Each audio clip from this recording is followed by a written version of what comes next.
Señorías, hoy tenemos un debate en realidad que se presenta como nuevo, pero que no es demasiado nuevo. Es un debate viejo, es un debate que tuvimos, es posible que algunos de ustedes lo recuerden, en esta Cámara ya en 1985.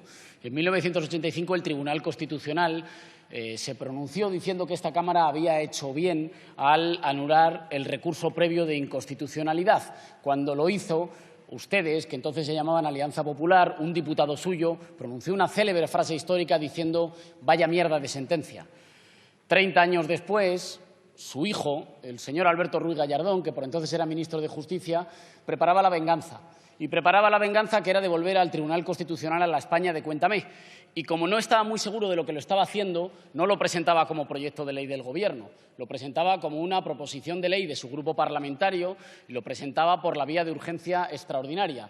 Lo hacía así, en primer lugar, para ahorrarse los informes del Consejo de Estado y del Consejo General del Poder Judicial, porque seguramente no esperaba que le fueran unos informes favorables. No solo eso, lo hacía así y lo presentaba en esta Cámara el señor Xavier García Albiol, que no es conocido ni por ser diputado del Congreso ni por ser un ilustre constitucionalista, sino porque en esos momentos estaba en campaña electoral para la campaña al Parlament de Cataluña. Lo que entonces ustedes estaban haciendo era hacer pasar una reforma de un órgano que tiene que velar por la armonía de los poderes del Estado, tergiversarlo, retorcerlo para utilizarlo como herramienta electoral. Básicamente, el señor García Albiol, con esa sutileza que le caracteriza, lo resumía diciendo «se acabó la broma». Cuando decía «se acabó la broma», decía «estamos dispuestos a hacer pasar por mayoría absoluta una reforma del Tribunal Constitucional que haga que deje de ser un órgano que media entre los poderes y que se convierta en una cachiporra de sanción». Se imaginarán ustedes con esta introducción cuál es el sentido de nuestro voto. Nosotros vamos a apoyar las dos propuestas para derogar sus dos reformas últimas del Tribunal Constitucional. En primer lugar, la reforma que le atribuye capacidades extra de sanción o de suspensión en su cargo a poderes públicos o a trabajadores públicos. Ustedes, al aprobarlo, introducían un factor de coerción que se salta a los controles que nuestra Constitución prevé. Saben ustedes que nuestra Constitución, en el artículo 155, prevé que para una medida de tal calado haya que consultar con el presidente de la comunidad autónoma y pasarlo por el Senado. Ustedes decidieron que esos controles ya no hacían falta, que bastaba con una sanción directa del Tribunal Constitucional. Además, ustedes incluyen una sanción que es mucho menos garantista que los procedimientos existentes. Prometen la posibilidad de multar o incluso de suspender o incluso de enjuiciar para meter en la cárcel a representantes públicos que de todas formas ya están sujetos tanto al Código Penal como a la vía disciplinaria administrativa. ¿Y entonces por qué añadir una tercera vía? Muy sencillo, porque esta tercera vía no da derecho ni a alegaciones ni a recursos, porque es una vía que deja en la indefensión a aquellos que son castigados por el Tribunal Constitucional. De nuevo, ustedes intentan utilizar el Tribunal Constitucional, que debería servir para la armonía entre los poderes en España, como un garrote.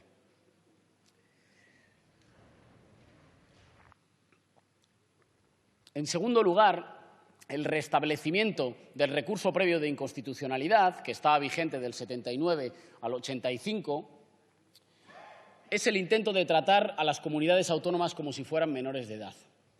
Y además es un intento que no está previsto por nuestra Constitución, no solo porque amenaza la separación de poderes y los equilibrios que han construido el Estado de las autonomías, no solo porque erige al Tribunal Constitucional por encima de los poderes legislativos de las comunidades autónomas, sino sobre todo por algo mucho más grave.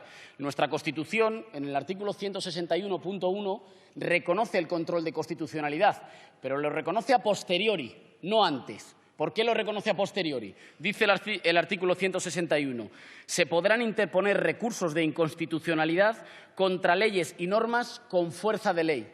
Ustedes saben que un estatuto de autonomía, sobre todo de las naciones sin Estado, solo cobra fuerza de ley cuando ha pasado por un referéndum. No tiene fuerza de ley cuando ha salido del Parlamento, no tiene fuerza de ley tampoco cuando ha sido aprobado en el Congreso de los Diputados, goza de fuerza de ley solo cuando ha sido refrendado por la ciudadanía. Y esta es la broma con la que quería acabar el señor Albiol. Por eso el recurso previo de inconstitucionalidad, para intentar evitar la posibilidad de que se consulte a la ciudadanía en referéndum, que es a lo que ustedes les tienen miedo. Como no tienen ninguna propuesta de país que reconozca y articule articule la plurinacionalidad, solo se les ocurre fortalecer el garrote, impedir que se vote e intentar que se trate a las comunidades autónomas como menores de edad con un tribunal constitucional erigido en un tribunal contra Cataluña.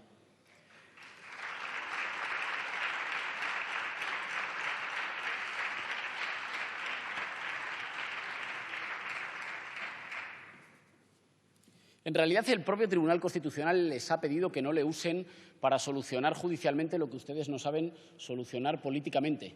Al Tribunal Constitucional ha reclamado ya varias veces el respeto a las funciones que le atribuye la Constitución.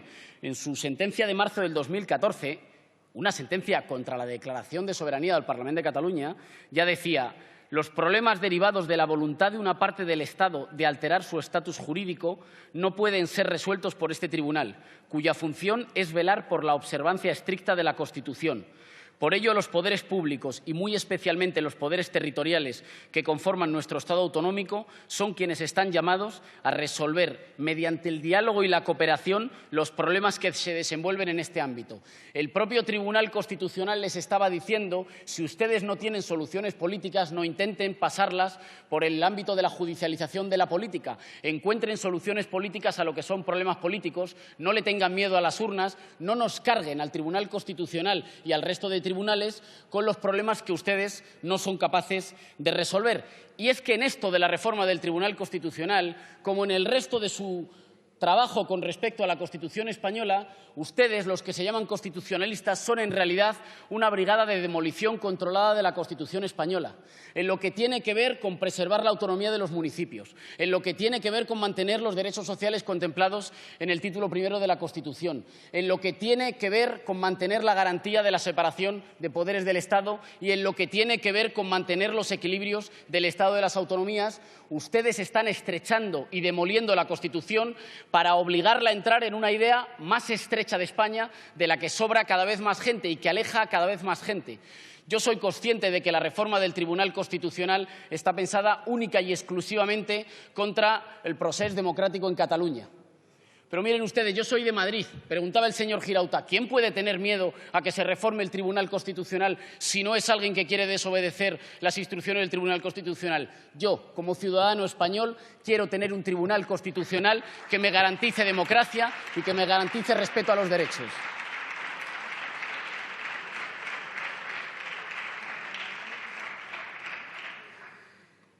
Sé que ustedes creen que, erigiendo al Tribunal Constitucional en garrote contra Cataluña, le hacen algún servicio a España.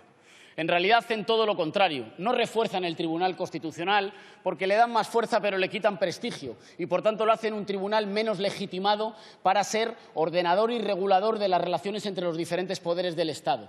Y tampoco le hacen ningún servicio a España, créanme. Cuando ustedes estrechan la idea de España, cuando ustedes utilizan las instituciones de parte, las partidizan y las utilizan contra comunidades autónomas, contra pueblos enteros o contra el deseo de democracia de algunos países de nuestro Estado plurinacional, lo que están haciendo es estrechar la idea de España. Sé que ahora están negociando entre bambalinas una reforma de la Constitución. Si esa reforma de la Constitución se reduce a una capa de barniz que no entre en el blindaje de los derechos sociales, que no reconozca la plurinacionalidad que solo se puede articular desde el respeto al derecho a decidir de los pueblos, que no reconoce la separación de poderes y garantiza para los ciudadanos el efectivo ejercicio de sus derechos, ustedes lo que estarán haciendo es cerrar en falso el debate constitucional, con una diferencia. Quizá en la anterior legislatura ustedes lo hubieran podido cerrar en falso. En esta legislatura tenemos la fuerza suficiente como para garantizarles que si ustedes pretenden cerrar en falso el debate constitucional con una capa de barniz, no solo nos veremos en esta tribuna, nos veremos en las urnas en un referéndum de esos que tanto les asustan. Muchas gracias. Hoy venimos a hablar, ya lo hemos visto, venimos a debatir sobre uno de los mayores problemas de las relaciones laborales en nuestro país, del tejido productivo y de la economía, de la subcontratación. En la exposición de motivos de esta proposición de ley se habla de dos cosas fundamentalmente. Primero, de los efectos de la subcontratación en la mejora de la productividad y la eficiencia empresarial. Esto es un hecho bastante discutible, tanto en el plano teórico como en el práctico. Informes del Banco de España y del Instituto Nacional de Estadística nos sitúan como uno de los países menos productivos de nuestro entorno, cosa que pone en serias dudas esta afirmación. Y la realidad del día a día también. Eso quizás más aún que el informe del Banco de España y que el Instituto. ¿Cuántas veces nos hemos encontrado en nuestros puestos de trabajo, los que hayan trabajado alguna vez de aquí, claro, como una cadena interminable de contratas y de subcontratas ralentiza y dificulta el trabajo, impide la coordinación y hace finalmente que no se cumplan los plazos y los objetivos? ¿Cuántas veces lo hemos visto? Así de veces. También habla esta PL, y en esto estamos completamente de acuerdo, de los devastadores efectos que ha tenido y tiene la subcontratación en las condiciones laborales de nuestro país. Millones de personas trabajan como mulas, comparten espacios físicos y tareas con compañeros de la empresa matriz o de la empresa grande, como se conoce coloquialmente, que ven cómo tienen jornadas más largas, menos derechos reconocidos, un convenio colectivo muy por debajo de las personas que tienen al lado. Y sobre todo, y lo más grave, por encima de todo, un sueldo mucho más bajo que sus compañeros. De esto va a profundizar la compañera Rita cuando hable dentro de un momento de las camareras de piso, que conocen bien esto que estoy hablando. Esto es una aberración, un disparate, es sencillamente inadmisible. Creemos que esta iniciativa de hoy da los primeros pasos en la dirección correcta. Por eso vamos a votar a favor, como no podía ser de otra manera. O bueno, quizás sí que podía ser de otra manera, sí. Voy a contarles un pequeño ejemplo. Podemos presentó una enmienda en esta misma línea en una iniciativa en el Parlamento de Canarias, poniendo especial hincapié en los pliegos de contrataciones públicas, cláusulas de obligado cumplimiento por parte de la Administración, para que se respeten los derechos laborales y los convenios colectivos del sector cuando es la Administración la que hace el contrato. Y el Partido Socialista Obrero Español, bueno, los obreros, el Partido Socialista Español votó en contra, porque claro, la coherencia y el sentido común tocan cuando están en la oposición. Cuando está en el Gobierno, calentito en la silla, como en el Gobierno de Canarias, pues bueno, pues ya la cosa cambia un poco, ¿no? Pero bueno, vamos a seguir, vamos a dejar ese ejemplo y vamos a seguir. Este pequeño ejemplo, esta pequeña anécdota, evidentemente no va a condicionar nuestro voto de hoy. Nosotros vinimos aquí a sacar propuestas para mejorar la vida de la gente. Ese es nuestro objetivo, para eso trabajamos y, por lo tanto, como ya dije, vamos a votar a favor. Para ampliar el contenido de esta proposición de ley, añadimos los siguientes puntos al debate y a la elaboración. 1. La representación legal de los trabajadores debe tener acceso al contenido del contrato mercantil entre contratista y subcontratista para fiscalizar el objetivo de la subcontratación. 2.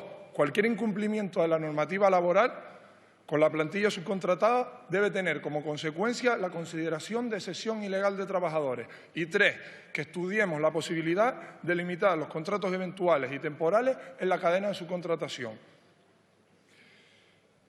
No quería finalizar, estoy viendo el tiempo, creo, voy bien.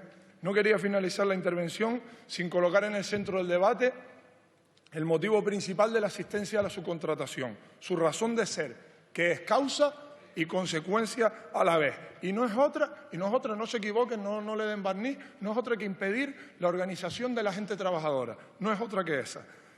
Que bajo ningún concepto podamos tener un espacio común donde ponernos de acuerdo, donde organizarnos y donde pelear por unas condiciones más dignas. No hay nada más antiguo y nada más efectivo que el divide y vencerás. Los currantes de este país, divididos y subdivididos en una cadena interminable de empresas subcontratadas, somos carne de cañón, individualistas, atemorizados, acobardados, enfrentados entre nosotros. Así nos quieren los que mandan. No es solo una cuestión económica o laboral, que lo es también. No solo es eso, es una cuestión ideológica. Esto sí que es ideología. Para ellos, para ustedes, las relaciones laborales son la jungla, donde debe imperar la ley del más fuerte y donde las personas trabajadoras deben negociar sus condiciones de manera individual. Para nosotros es todo lo contrario. La capacidad de asociación y de sindicación de la gente trabajadora, la posibilidad de erigirse en un actor colectivo que negocie las condiciones de trabajo de manera colectiva, que se siente de tú a tú con la patronal, con el empresario, de igual a igual. Esa es nuestra única garantía, la única que tenemos. La negociación colectiva y la libertad sindical son un pilar clave de cualquier Estado de Derecho, de cualquier democracia digna de tal nombre. Porque no podemos, ni queremos además, vivir en un país donde la democracia se quede fuera de los centros de trabajo. La democracia también tiene que entrar de puertas para adentro. Bastante pelearon nuestros padres y nuestras madres para eso, y nuestros abuelos y nuestras abuelas también.